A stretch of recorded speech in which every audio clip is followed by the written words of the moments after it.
In this video, we're going to learn about density. It's the amount of matter that's in a given volume. So if we look at these two pictures here, we can see that the one on the left has much more matter in the same amount of volume than this one on the right. So that means that this one here on the left has a higher density than this one on the right. So we're looking at the amount of stuff that makes up a given volume. And the formula is density is equal to the mass divided by the volume, and that formula is in your reference packet on page 3. Density allows for things to float. So if something is less dense than something else, it will float. So here is a density column, and you can see that the bolt down here is going to have the highest density. And then as we move up, we can see that the popcorn kernel is going to float on top of the corn syrup. So popcorn kernel is less dense than the corn syrup. We've got water up here in the middle. It is less dense than dish soap or a cherry tomato. We've got some beads in here. We've got vegetable oil. Notice that the oil is less dense than water. We've got a soda cap in there, some alcohol, lamp oil, and on top we've got the least dense is our ping pong ball. Now we can rearrange this formula, and that's going to be very useful for us. So if we start with density is equal to mass over volume, we can rearrange that. Mass is density times volume, and oops, that should say volume, that should say mass over density. I need to change that real quick. There we go. Okay, so mass over density. Now, for units, we tend to use grams for mass. For volume, you'll see either milliliters or cubic centimeters, and those two are equal, so you can interchange them. Now, in your reference packet on pages 1 and 2, you're going to see that you can find the densities for some of these materials. So this is page 1. You can see density down here at the bottom.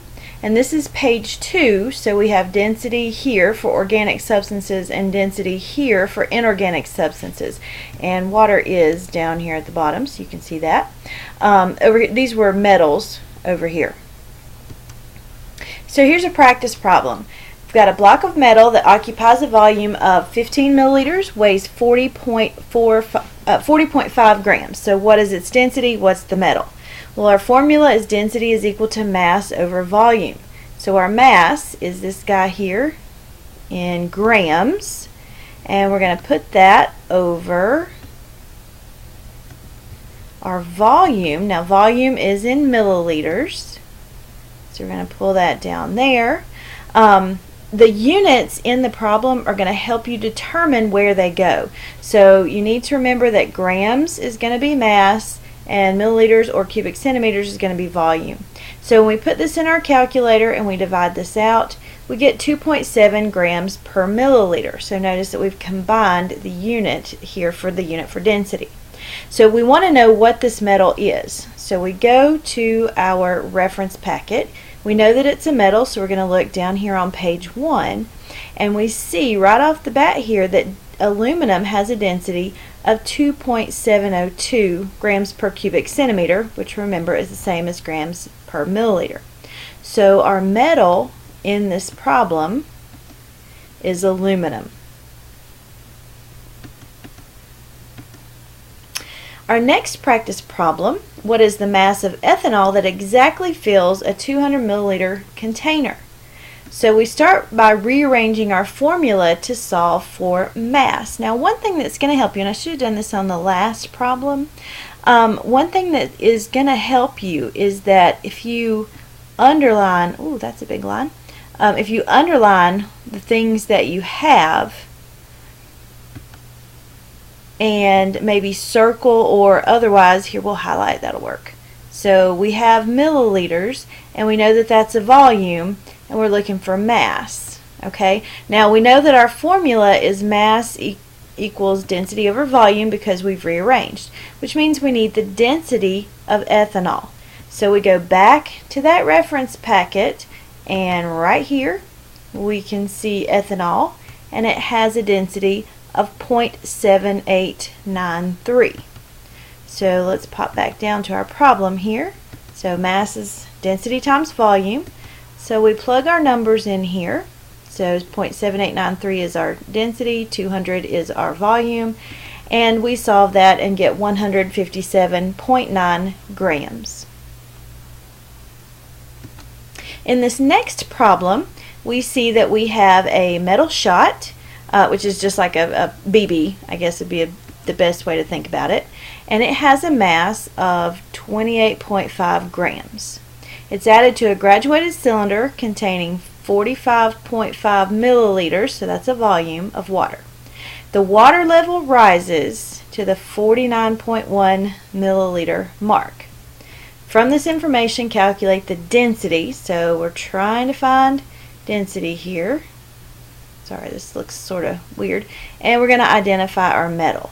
So what we need to, what we need to do is look at our graduated cylinder.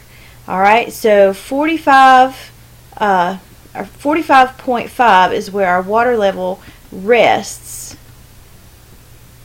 Make sure I can find it there. All right, so right there, we put our object in, and the water level is going to rise. Let me see if I can find where I put it.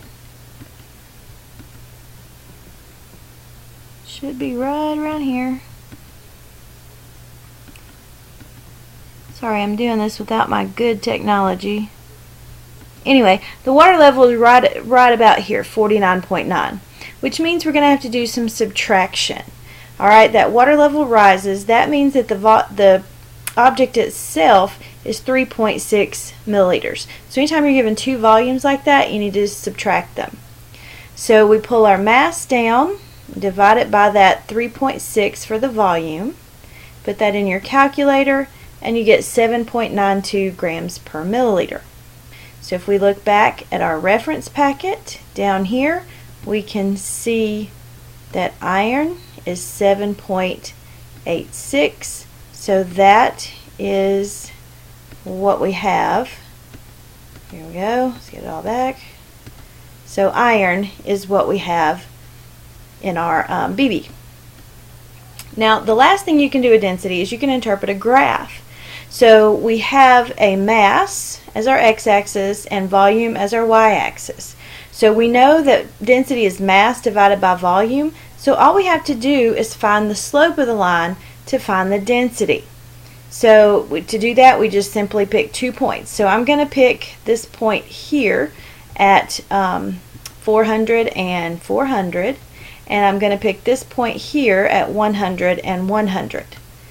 So that gives me basically 300 divided by 300, which is 1 gram per milliliter.